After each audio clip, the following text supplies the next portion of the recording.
My name is Jane C. Garcia. Born and raised in Southwest Detroit, born in 1948.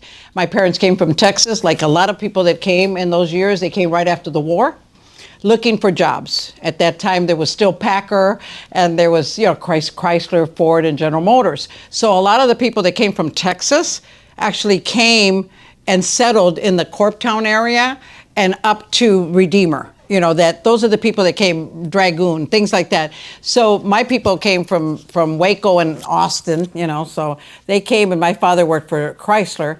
I grew up in the Holy Trinity area, made my communion there. Father Kern was a very strict kind of priest.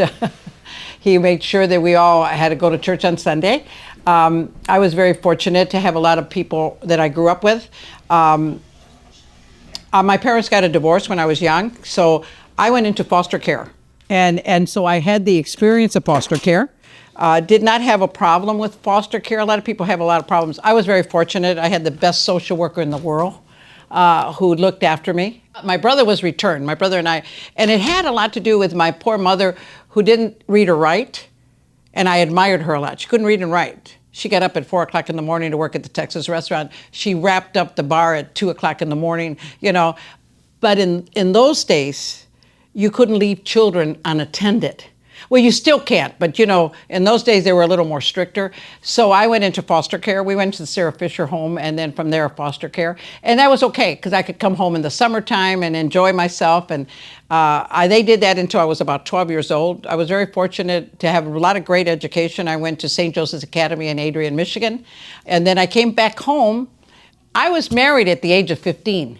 So I was very fortunate to meet a guy who thought I was great, and I thought he was a sweetheart. I got married at 15. In 1963, the world changed. I walked in the march with Martin Luther King, because we lived 4 blocks from the Woodward, and I was always curious about what was going on. So it was wonderful to do that. I grabbed my poor brother. He still remembers that I dragged him to the march. And it was really strange, because that same year, I was already going out with my husband, and we got married in 1963. We were at the courthouse November 22nd. And as we got off the elevator, the president had already been announced that he was dead. They tried to hide it, but everybody was crying. And so my mother-in-law, being from Mexico, said, "We can't get married today. No te puedes casar ahora, because this is a bad omen." She said, because we didn't really know that the president was dead, because they really didn't tell people, but we figured they were keeping everything under wraps. So we went into luto. We couldn't get married until the president was buried. So our anniversary is December 5th instead of 22nd, which is okay. My husband was my hero. We were godparents to my first daughter, who was a gift from God. Her mother left and never came back. And my husband, when I said, "Viejito, we're going to raise her," and he said, "Absolutely." And any man that would take a child at 19 years old that wasn't his, I thought he was very special. And I got married at 15, and I've been married 63 years. So he was my biggest supporter, because I was always involved in something or other. Because you got to remember, I was a very young mother. I had 3 kids by the time I was 19 years old, and I worked at the school system at Webster, started the program with the parents, because they didn't allow parents to speak Spanish. The parents couldn't say their voices, so I got up and fought very hard for them, and they started their own parents club, and in fact, they walked out. So it was exciting times. La CE started in 1965, and it was started by Father Kern. Father Kern really started it at Trinity, but I think the Archdiocese did not like the fact that he was just serving Latinos. I'm not sure what was going on, because I was too young to realize what the politics were. So he got the grant, and they opened up La CE on Junction and Werner. Okay, that's the history. Volunteers, the union was here. A little bit too many nuns and priests, because it started from the Archdiocese. They spinned off eventually, and they started in 65, and by 69, they had come into their own. because what happened was that you had priests on the board of directors and nuns, and they didn't believe in divorce. They didn't believe they could work anything out. We decided, the board decided at that time that there was a conflict of interest there. So they grew. Wayne County Community College was brand new, 1970, and they started in the basement, doing classes from here to Western. And then we decided, the organization itself, not I, but the organization said, we need to have access to education. And so they met with the presidents of Wayne State, who at that time was a college. It wasn't a university. It hadn't become a university until a little bit later.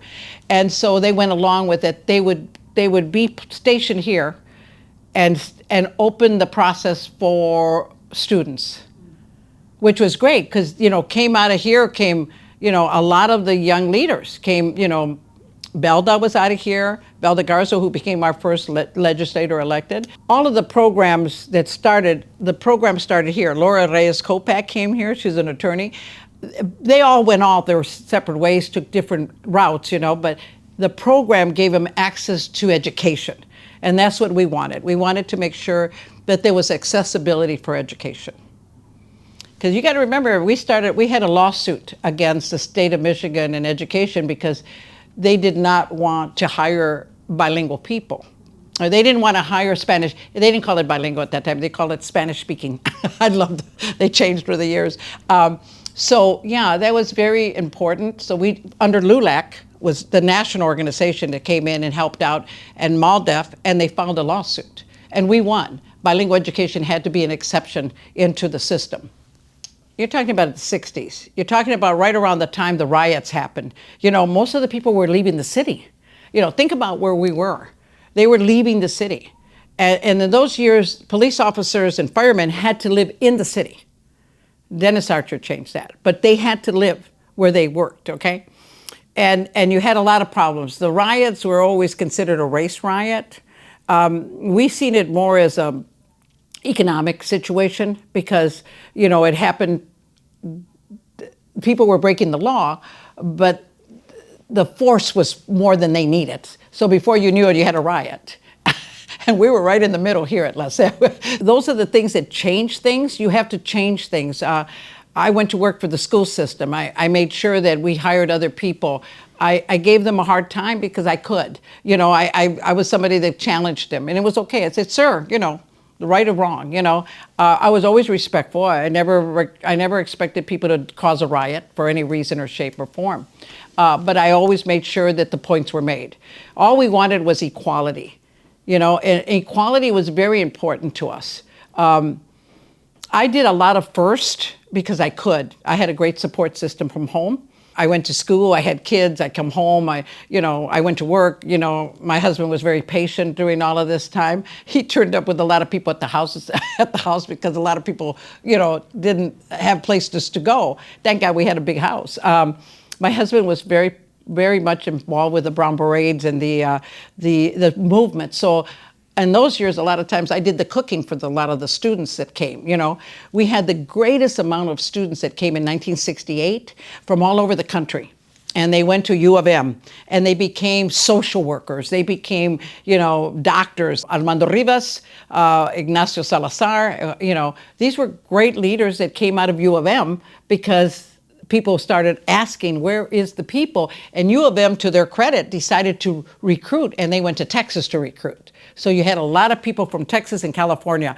A lot of people don't know that Arturo Rodriguez, who became head of the farm workers, went to U of M and graduated with Ignacio and Armando Rivas. So there was a lot of excitement going on. So the changes came because a lot of people got involved.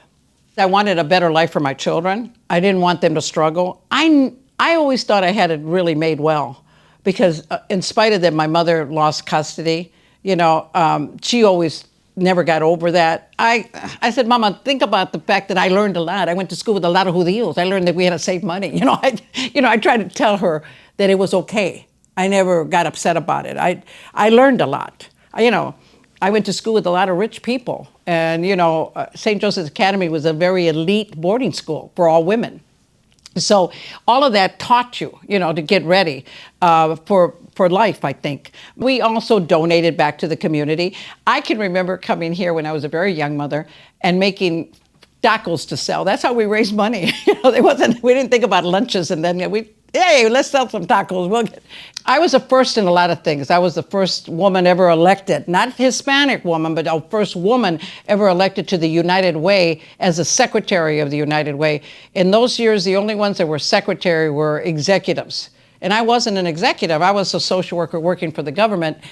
But John Lobia and Joe Hudson, who, where the Hudson family came from, they believed that they needed to change the board. And so they nominated me, and I was the first woman ever elected to the board. I remember the Detroit News came to interview me, and they said, "How do you feel, Ms. Garcia, about being the first Hispanic ever being elected into this position?" I said, "How about I'm the first woman?" And I'm the first woman. I'm hoping I'm not the last. And that's what I told them. So.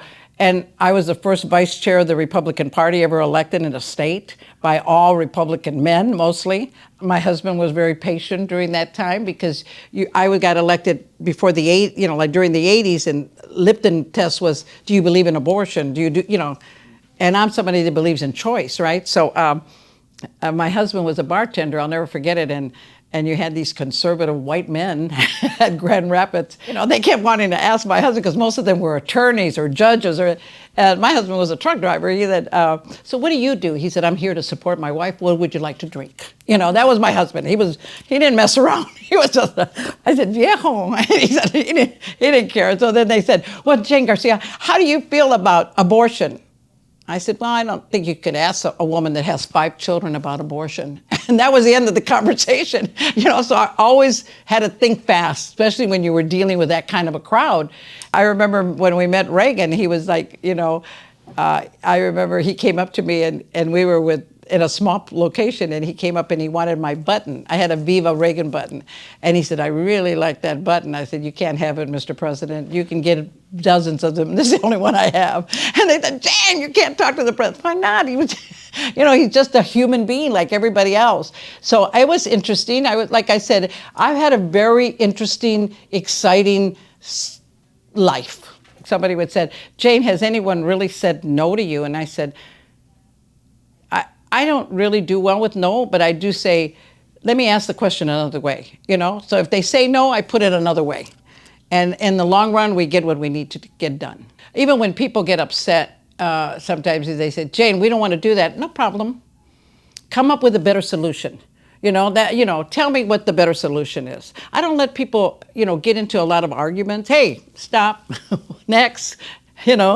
I always believe that there's a solution there. You just got to work it through. You're not going to win everybody over. That's not what we do here, because we are different people. We're going to disagree. Trust me. I remember when we made a thing here in our board of directors, we have women, mostly women and men, and I have an attorney. I have 2 attorneys. I have 2 African Americans. So we try to make sure that we have a real round table so it represents this community. Because it isn't just Hispanic anymore, and you serve everybody. This door is not closed to nobody. So I think that's what is important. You have to have representation of people.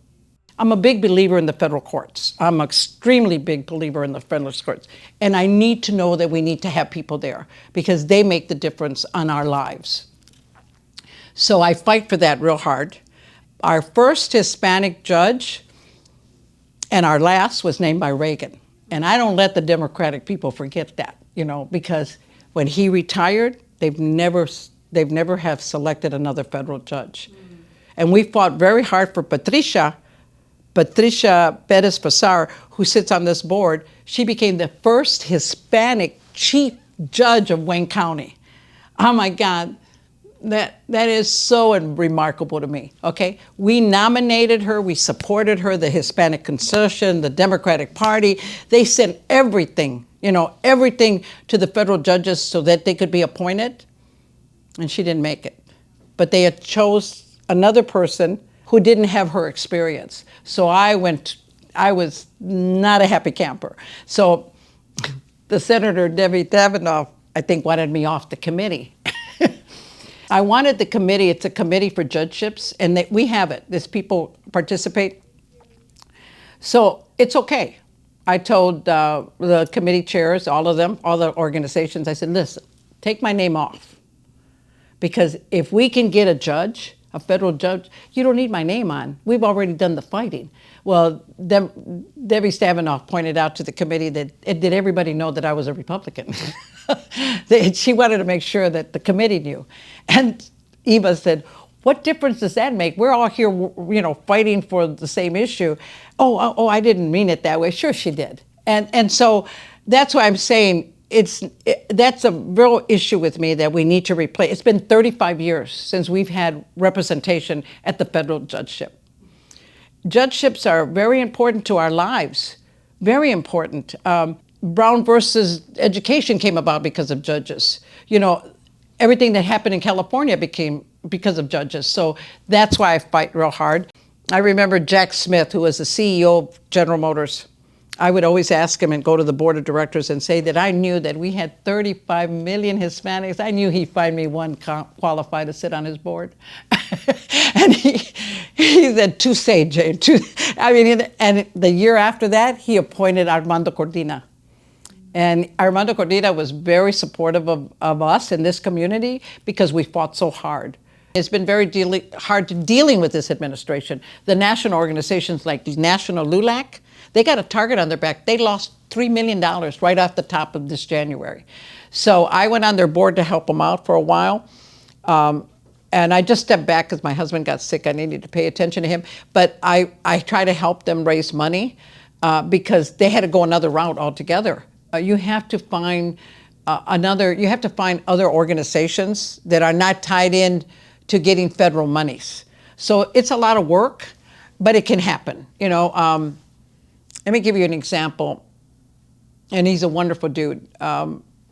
This organization deals with a lot of undocumented because we can. We're not tied into federal monies.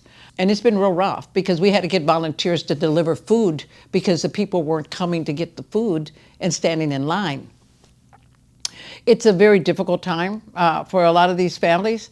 So, and then the ones that have been shipped out have gone to a place called Baldwin, somewhere up north somewhere. And these people don't eat well because this is a private organization. It's not a government agency. It's a contract that was given out. Y no le dan de comer bien. They don't give them shampoo. They don't give them soap. It's just been real difficult for these people. A lot of people don't know this stuff, but it's true. So I called my representative, Tyrone Carter, and said, hey, Papa, can you do something? Call the governor and say, this still is her state. This is still her state, and she's still the governor. Can you put it nicely that they need to hold these people to some length of responsibility for these poor people? He said, Jane, I'll get on it. So he's getting a meeting together with the state of people in Lansing and Saginaw and all of that, closer to whatever that, just so they can ask the questions. This community is extremely strong. It's gone through putting a second dam bridge over here, that they didn't, we sued against them putting up the bridge. Not because everybody thinks because we loved Ambassador Bridge. Ambassador Bridge has done a lot of good things, really they have, but the issue is very clear is that we didn't want our community stuck between two bridges of nothing but trucks and that, and how the air was going to impact on the children. Never mind what it's done to the homes in the Lafayette and Green area. It's knocked a lot of the homes off their foundation because of all the pounding they did. That flood that we had in February, it came about because I'm a water board commissioner. I know I brought it up between all that pounding. They broke. This city is 300 years old. The dam, they couldn't take that kind of pounding, and it was constant. I wanted to sue them, but they said I can't sue the government. So I said, oh, that's too bad. but because it's another government. It's not you would have to sue MDOT and Canada. So that's why we said, okay, well, we'll still bring up the issues that they need to provide seed money for a lot of the things that we may experience for the next 10 years. How would you define your life's work at this point right now? Hopefully they define it as someone that's always willing to help. I think that would be good for me. As long as they said, hey, Jane's willing to help. Go and ask her, and she's willing to help. And if I don't have the answer, I'll find someone who does. That I find that's okay. And I'm married to somebody that understands that. He asked me a couple of years ago, honey, what happened to retirement? I said, I am retired. I don't no longer get up and work at 8 o'clock in the morning. But I think that's what's important. We're put on this earth to help one another. We're not here to judge them. We're here to help one another. And I think that I was raised by a lady who didn't read or write, but always helped people. And I think she was a great role model for me because she cussed all the way down the street. But you know what? She didn't think twice of helping out somebody or a family. So, and that's how I got my daughter, my oldest daughter, who's a gift from God, So, and that's why I said I think that I was brought up thinking that way. And I think that I brought up my children to think that way. And I think that it's always important that we don't judge people. I also always willing to help people here. In this community, because it means so much. I have a home in Arizona, and my husband's there most of the summer, most of the winter here with us, and then most of the summer, he goes back. And I always come every month because I'm a water board commissioner, and I sit on that commission, and I'm the only Latina there, right? So I sit on that commission, and when people come in with their problems, before they leave, I said, what is the solution we're doing for this customer, And I know one of the attorneys said, well, we do that in writing. I said, they're already here. They need their answers now. Okay, Commissioner, we'll take care of it. So I advocate for all of them because I think it's important that we fight for all of them. It doesn't matter if they have a problem, we have to find a solution for them. I don't have any bad feelings because I was in foster care. I think that helped me to prepare for the world around me because I seen it as positive. My mother, Pobrecita, she would go every Sunday to bring food for everybody, and Mrs. Vanderbilt, a nun slapped me and I slapped her back and she had to come up and make sure they didn't throw me out of the school. and this is her attitude towards me. She says, Miss Jane, you must apologize. It ain't going to happen, Miss Vanderbilt. I said, okay, you understand that you have to finish school here. And so I'm not saying that she was wrong, but I feel she was wrong. She was like that. She supported me. Yeah, the nun slapped me and said that I was going to turn up. And Michigan Avenue was, in those years, in the 60s, was mostly skid road on 3rd and 4th and 5th, right? And we lived on 4th and Plum. And so, and I remember she said, you're going to turn up on Michigan Avenue as the biggest whore. And I said, okay. And then I repeated, and my mother was like, mija, bésale la mano y así puedes quedarte. I said, Ma, I ain't doing that. That ain't gonna happen, And so she said, por favor, mija, no seas tan cabezuda. You're always so damn stubborn, she said, But Miss Vanderbilt talked to the nuns and then talked to the superintendent and then talked to Mother Superior. And so they let me finish. But that nun, I was ringing the bell, and I guess one nun told me to ring the bell for lunch, and I was ringing the bell, and she came up, and my first reaction coming from Detroit was, back también, So yeah, that was really tough. I didn't punch her, I just slapped her back. She slapped me, I slapped her, and then so I think they were used to abusing people, and I wasn't the type that you could abuse. So I laugh because I think all of that taught me to be patient and learn to keep me under control, and I think that everything you do in life should teach you something. And I was fortunate to have a great social worker. And that's why I went into social work because of her, because she taught me that. Ms. Vanderbilt became head of the juvenile system. So even as I became a social worker, I used to go over there and take some young girls there and, have her talk to them because I thought she was a great role model también. And if you ever go down I-75 and you see Judge Lincoln on the juvenile court, you'll see it. He married me. Yeah, he married me in Henry, yeah. And I'll never forget it when I was getting married, the judge turned around to Miss Vanderbilt, because she was my social worker, right? She said, are we sure about this? And Miss Vanderbilt looked at him straight in the eye and said, yes, I'm very sure about this. because she loved my husband, right? I mean, she thought my husband was just great, you know. And I always thought that was so wonderful. My husband and I went to see her 5 years ago before she passed, and we took my granddaughter to see her. And we went to, she was 95 years old and still volunteering for the Balloons Festival in New Mexico. She, you know, that she was that kind of, I think her mother lived to 105, but, you know, she was my role model. So I was very fortunate to have a great role model. I really am very grateful to the people that came before me and opened all the doors. And I'm going to, you know, they always say that once you get there, go back and open the door for someone else. I think that that's so important. And I'm hoping that a lot of the people that are here and work here, hope they do that every day.